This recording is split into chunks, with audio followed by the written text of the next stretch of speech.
Today is the second lecture from the so-called series Russia of the brink of the revolution, where we will try to look at the society on the brink of the tectonic change of 1917. So this lecture I call the High Snobiety of the high society. Although we will look at the aristocracy of that time, because what is the key trait of the aristocracy as a social layer, social strata? It's the snobbery, and they were outright snobbish. That is true. So even Alexander Pushkin, when he described St. Petersburg in Evgeny Onegin, told us that at that point in time, St. Petersburg was a city where military people predominated. And that was right, because Russia at that time was a very militarized country, because all the wars of the end of the 19th century and the beginning of the 20th century and the ensuing First World War. So it all led to this. Russia was a very militarized country. And so the elite of the society mostly consisted of the members of the Royal Guard, that they call the Imperial Guard, which were regarded as the top elite of the military.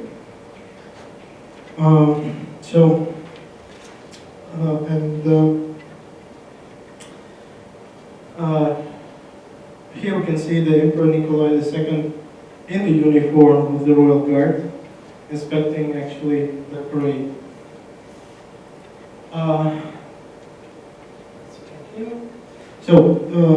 The service of the Royal Guard was not intended for those who wanted to become rich, because the officers of the Royal Guard were supposed to splurge money. First of all, they were supposed to buy their own horses in full outfit, 2 or 3 horses and full maintenance. You can imagine that costs a lot. The uniforms, 4 kits of uniform, and the uniforms were constantly changing. So nearly every year you have to buy 4 sets of uniform for your own expense, at your own expense, and this is a lot. So the second layer is that the officer of the Royal Guard is subject to a very strict but unspoken code of conduct, the social code of conduct. So, for example, the officer of the Royal Guard cannot resolve his financial issues by marrying into money, into wealthy family. Who may or who may not be his wife was not subject basically to his choice, but that was a subject of decision of the officers' assembly of his unit and their wives as well. Because, for example, if the proposed young lady did not speak French well enough, so the ladies of the unit just told her, "Sorry, darling, off you go." So these are the wives of the officers. However, the officers of the Royal Guard were allowed and even encouraged to have mistresses, right? Better if it was an actress or a French lady, or even a belly dancer. And I should say that Royal Imperial Ballet was, like a fetish for that at that time, and that is Matilda Ksheshinskaya, who was like the hottest bimbo of that time, because she was the official mistress of 2 Grand Dukes and an emperor. Not at the same time, of course, but consequently. This had one positive impact, as Sibir Dagli, who got the vibe of this ball, and he exported Russian ballet to Europe and to France, and he instituted the notorious Russian seasons, Les Saisons Russes, in France. And so Russian ballet, or imperial ballet, became famous all across Europe, and even much more famous in Europe than here in Russia. So more to this. Yeah, this is Mr. Degler. The balls. The balls were super important. These were the, parties, of course, but that's where the social life happened. So they were state balls. For example, the Grand Gala at the Winter Palace, the Zimny Dvorets, and the Grand Gala at the Royal Marine Academy. But they were also private balls, and they had to be attended as well. And you had to be known. You had to attend these balls. So the main point of all these gatherings were organizing marriages at the end, right? So if, for example, an officer decides that, okay, the time has come, I have to get married, so he starts going out, and he meets a girl that he likes, and he invites her for a dance. And in case he dances with her like 3 times, but then says, okay, that's not my choice, so I'll go. And that was a bad thing. And that was a duel can happen because her honesty, the girl's honesty had to be defended by her brother or her father or some male representative, and this officer can be killed for that. So you dance with a girl 3 times and you don't do anything, you can be killed for that.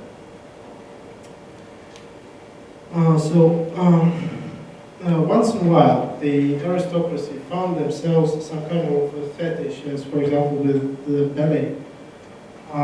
But before the World War I, it happened so that roller skating became this kind of grand thing among the wealthy and the powerful. Not a lot, but some skating rinks were organized, and often they were combined with the restaurants and the buffets. Here we see how it looked, and everyone went there. The ministers, their wives, the officers, and their mistresses and their wives as well. And that was the place where the powerful and the rich met with not so powerful and rich, but very aspiring to be so. For example, some provincial ladies who dreamt of having a husband, a rich husband, or a prospective young man, they could go there and, strike up a romance. Because, for example, they could not get access to the balls, right, to the state-instituted ones, like the Winter Palace, and, of course, the private ones. But here they could, so they went there. Okay, let's return to the Royal Guard officers and their unspoken code of conduct. You had to go to the theaters, right? But you could go only to 2 theaters, the Mariinsky one, and this is the ballet theater, and the Mikhailovsky. This is the drama theater, where drama is staged only in French. And Mikhailovsky theater was, let's say, a theater only for certain people, because the officer of the Royal Guard could occupy the place no further than the sixth, as soon as I remember, the sixth row. And that costed a lot, as you can imagine. At that time, the tickets were not sold like, for separate events. They were sold for the whole season. That's what we call abonnement now. And that costed a lot. I mean, we all remember that the officer of the Royal Guard was sometimes teetering on the edge of bankruptcy the whole time. So, but he had to live this luxury lifestyle because he was just, supposed to do so. For example, if he ordered a drink and the poison of choice was wine or champagne, he had to order, the most expensive one, which was Moon, the green ribbon one, and he could drink only one glass of it and pay for the whole bottle. As for drinking, as you can imagine, it was a big thing among the aristocracy. They did not do drugs because I think they didn't know very much about them. They preferred wines and champagnes and cognacs because they were all francophiles, right? Vodka was, reserved for the common people, for the merchants, and whiskey, not so much because the Anglophilia did not happen in among the aristocracy. They were all speaking French better than they spoke Russian. So, what's whiskey doing there? It's cognac. So the restaurants, you had to go to the restaurants, but only to a handful of ones. The top one was Café de Paris of Cuba in St. Petersburg. Cuba later became the maitre d' of the emperor, so he had to rename his cafe.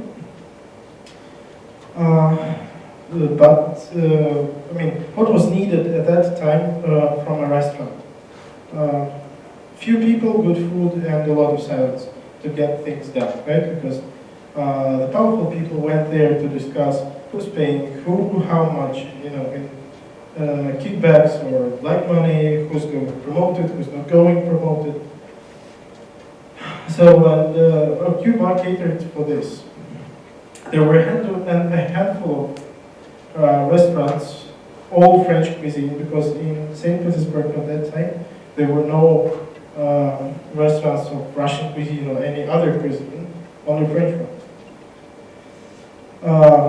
But there was the first American bar that was called the Bear, and that's where the gentlemen went and to have their drinks.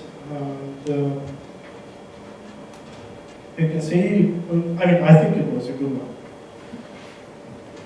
So as for the shops, you were allowed to buy certain stuff only in certain shops. As for colonial goods, you had to go only to Yeliseyevsky, wines, cheeses, bread and stuff. For furs, you could go only to the merchants. As for jewelry and some fancy stuff, you could go only to Fabergé, and as you know, Karl Fabergé was the first Russian kitsch, official kitsch exported outside, because he catered for everyone and all the needs. You could buy eggs, the Easter eggs of Karl Fabergé that costed 4,000, 5,000, 6,000 rubles at that time. Maybe it's like 5-6 million rubles now. And they had to be ordered a year beforehand. But you could also buy things that you usually give your boss as a present. Some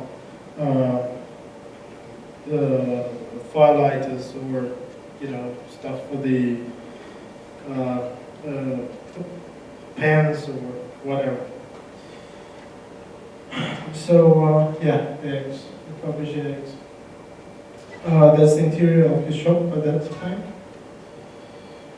If you wanted to buy flowers, you could go only to the healers, who was the royal gardener, and then he developed his own business. Yeah, that's again Nikolai in the form of the royal guard. So my main idea is that the service in the royal guard at that time was not for the service itself, it was for gaining social capital.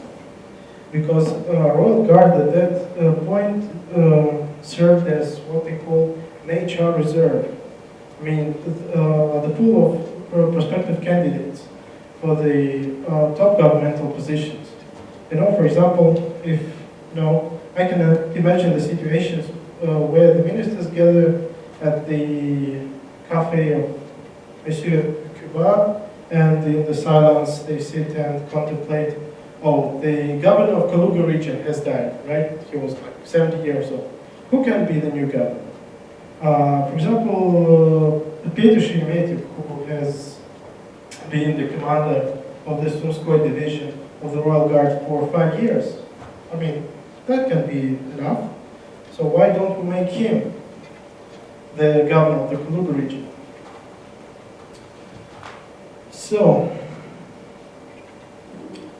and so was, the politics done at that time. So now to the political issues. All the politics was done here, and not in the ministries or the government. So that was the Royal Imperial Yacht Club. All the Grand Dukes were the members of this club. Of course, it was very secluded and closed. And as a formal threshold to enter this club, you had to have a yacht. And I mean, it's not very cheap to have a yacht now, but you can imagine how much it costed then. And so this club is on Большая Morskaya Street. That was very much more important than the Nevsky Prospect of St. Petersburg. Because Morskaya Street at that time was the source of the information that we today gather through social media, through Facebook, Twitter, Instagram. Because all the people who wanted to mean something, or to make a statement, or to share subtly some news, they began their morning with the ride or a walk along the Большая Morskaya Street. And from the windows of that club, a lot of information could be observed. And so who's riding with who? Who's getting married, who's not getting married? Who's got himself a new chariot? Who, wearing better clothes means that he is getting promoted or has gotten promoted. So that was the source of social information.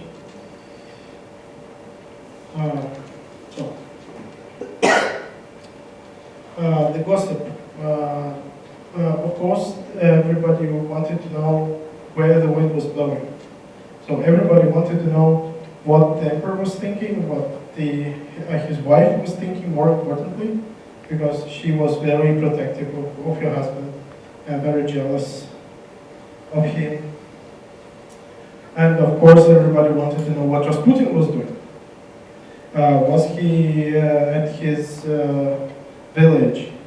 Was he back again in St. Petersburg at his apartment? Yeah, I think somebody wanted the picture of Rasputin with the ladies last time, so here you go. So the main idea behind all this, that the aristocracy of that time was a very small circle. Compared to the to the amount of inhabitants of the city, right? That was a very closed and rather far from reality circle of people who thought that they ruled the country. During the Soviet era, we were always told that before the revolution, the merchants and the landowners, цари и помещики, owned the country. That is as untrue as it gets, because the merchants, for example, they did not rule anything at all. First of all, the aristocracy and the business people were antagonists. The aristocracy despised business people openly, outright despised them and hated them. And that was the conflict between St. Petersburg and Moscow, because Moscow was always the merchant city, купеческий город. And in general, before the things started to turn really sour, I mean, the revolution of the 1905 and further, the merchants did not express any interest in politics at all. They were very much preoccupied with their own business, with maintaining their profits, and collecting art. That was, the hobby. And, not politics at all. So the high society, as it is presented to us, for example, in Evgeny Onegin, where Pushkin names the people, not the fictional characters, but the real people. For example, he names Pyotr Chagayev or Pavel Katin, who were the real people, or Alexander Sergeyevich himself. Speaking of, of the writers and the poets and the philosophers, they were all known to the aristocracy and the emperors, because, they were from the nobility themselves. And even when Nikolai I, he knew about the Lermontov's death and said that it's a dog's death for a dog, meant that he despised Lermontov, right, but he knew him personally, because he was from the noble family as well. It's rather impossible to imagine that, for example, Nikolai II invited Chekhov to read Kashtanka, for example, or anything else for his Alexei Nikolaevich, for his son, or Alexandra Fyodorovna, Nikolai's wife, invited the young poet Anna Akhmatova, because Chekhov was a doctor from a provincial town, and Anna Akhmatova was the daughter of a marine engineer. They did invite Yesenin to Tsarskoye Selo. Yes, he did, but Yesenin was, let's say, he was enfant terrible of the literature. He drank a lot, he was, he behaved himself not very well. So Chekhov behaved badly as well. The first place he visited in the city is brothel. Okay, but he had an image of a more, let's say, intellectual one than Yesenin. So Yesenin was invited as an attraction. Sorry for my interruption. No. I mean, it's an interesting comment. I seriously think that Yesenin was invited as an entertainment, not like a serious author. So people would sit and listen to his works seriously. They might have known Alexander Kuprin. So this is not Kuprin. This is Kuprin. With his white poodle.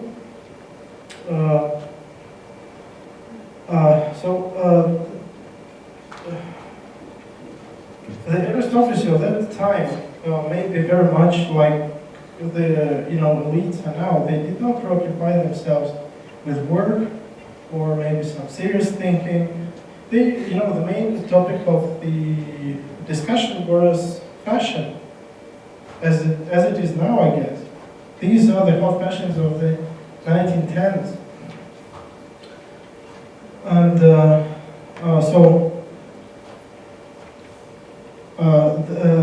social life in St. Petersburg was basically divided in two parts. The first one happened in winter, from October to May. And it began with the Grand Gala Ball at the Royal Marine Academy. And it ended up on Krasnaya Gorka in May. It's a festive week of May where all the weddings happen. And after that, everybody moved, guess where? To the French Riviera. And as I guess they do now. So the Royal Guard moved out to Krasnoye Selo for maneuvers and training. And so nobody was left in St. Petersburg except for the bureaucracy, who actually had the task to run the government and the city. Speaking of the Royal Guard, once again, I guess they are the main topic of today's talk. So they were not, like the soldiers. They were not the soldiers, the warriors.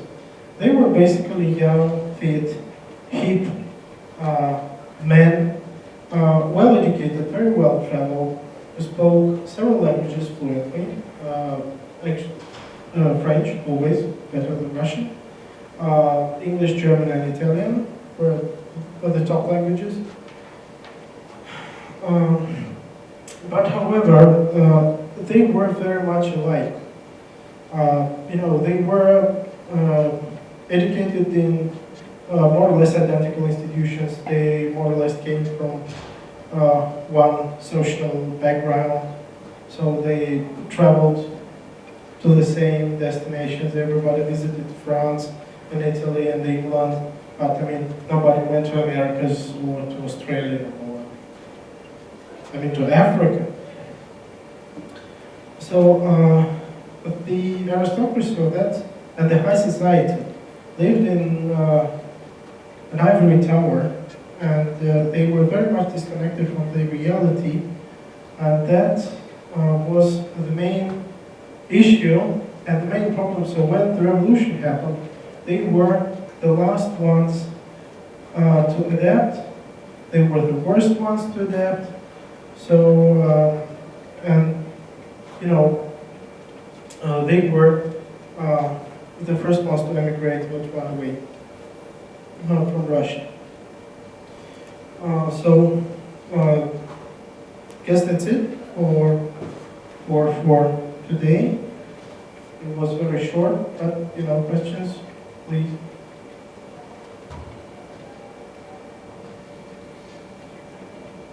No questions today. Okay, I hope you found that. I have a question. Yeah, please.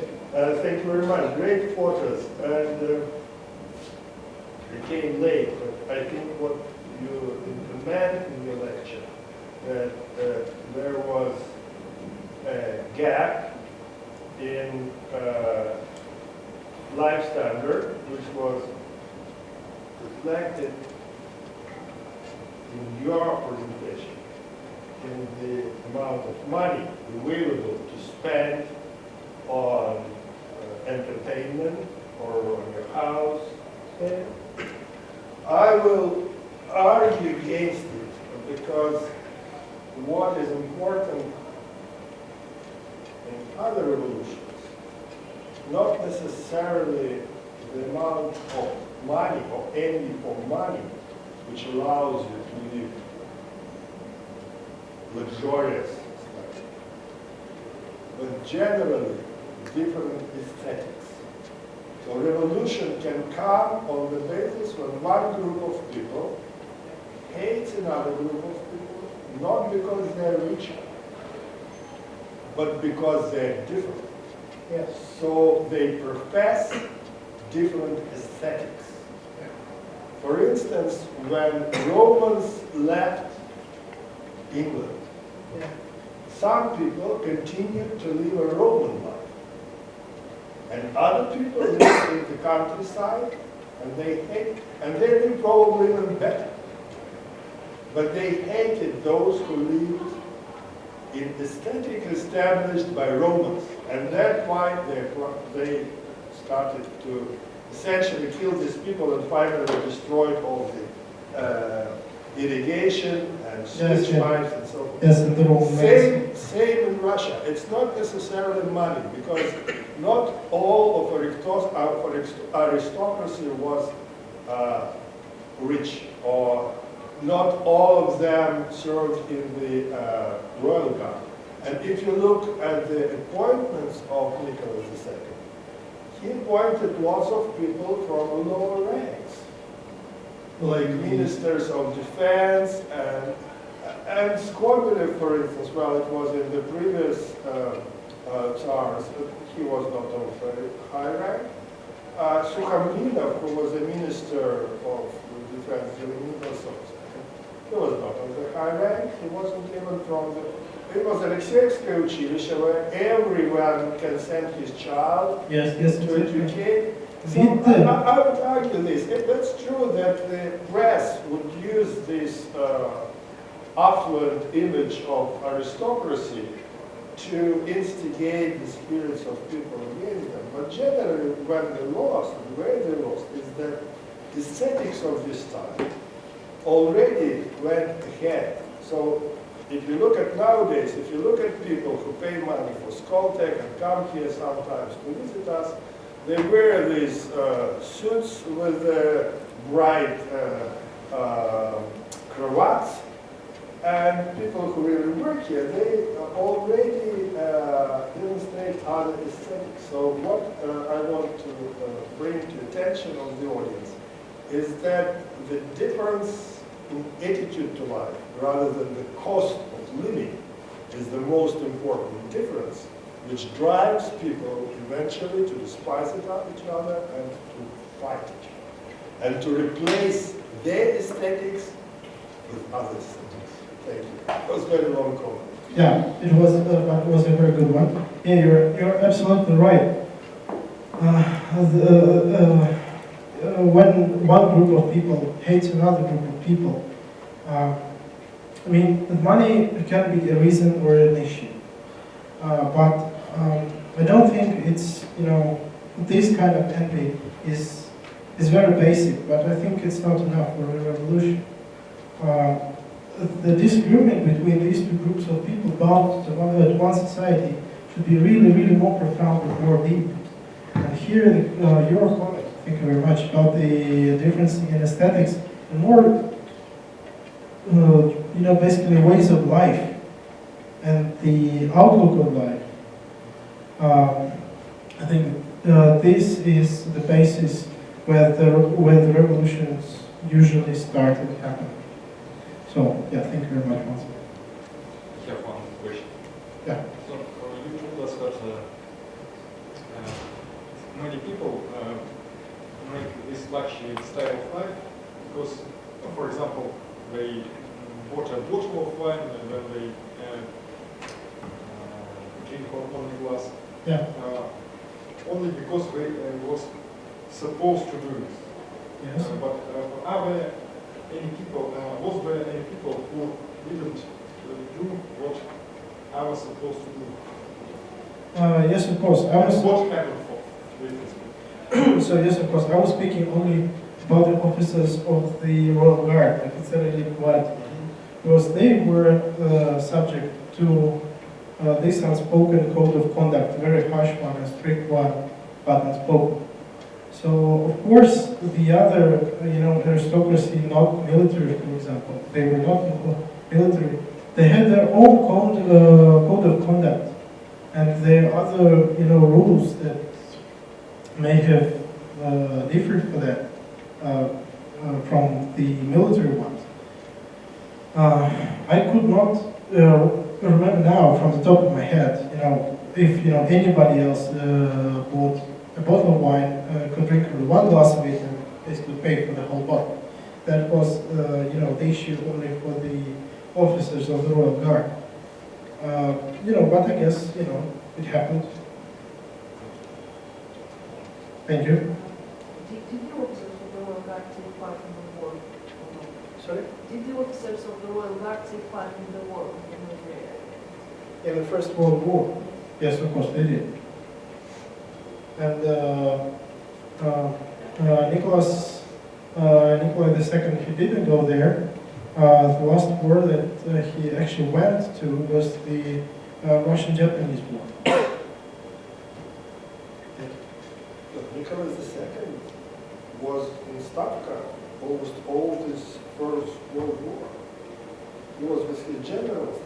Yes, sorry. This Yeah, was you're his absolutely right. biggest mistake, that he decided to take part in the war. Kaiser never went to the front. Yes, exactly. But Nicholas was at the front with his heir all the time.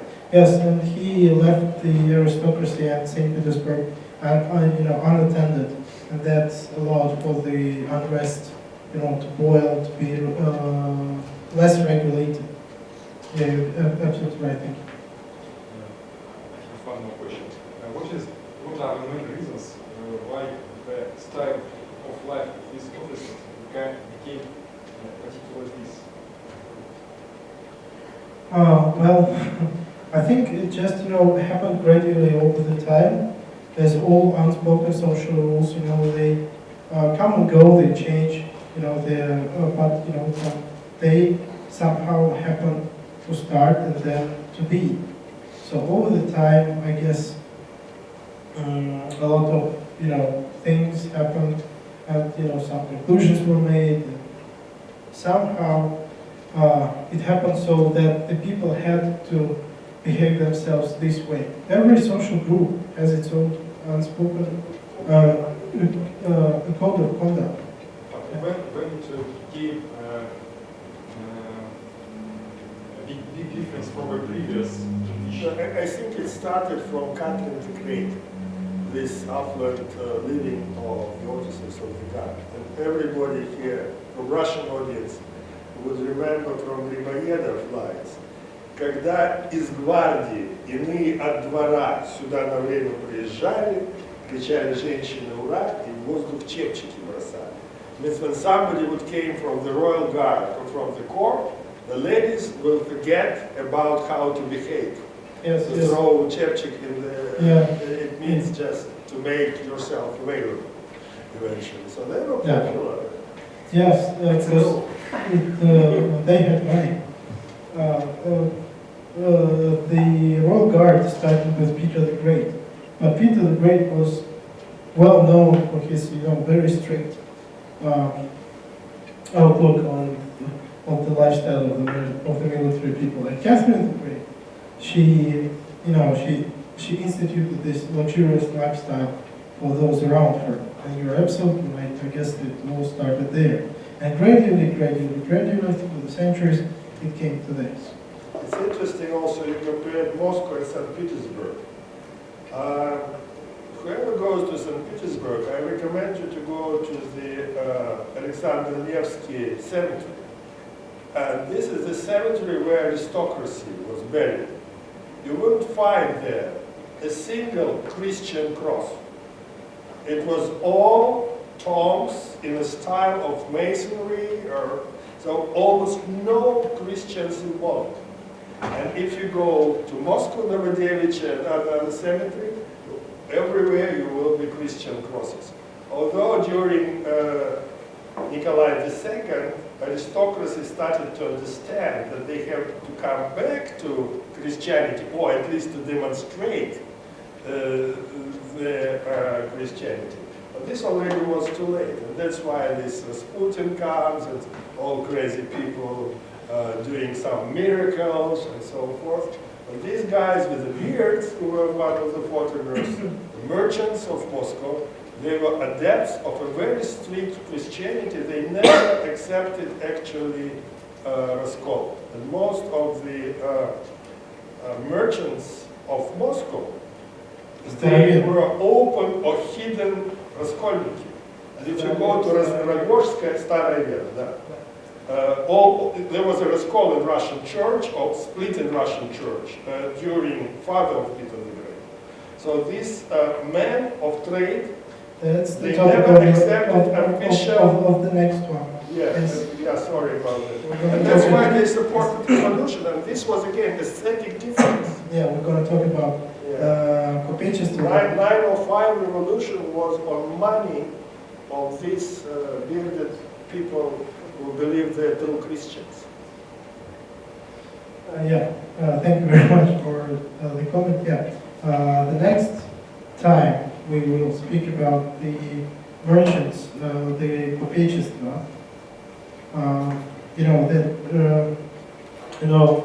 That is the group of people that accumulated the most money eventually, but had least political ambitions. So, thank you very much for coming.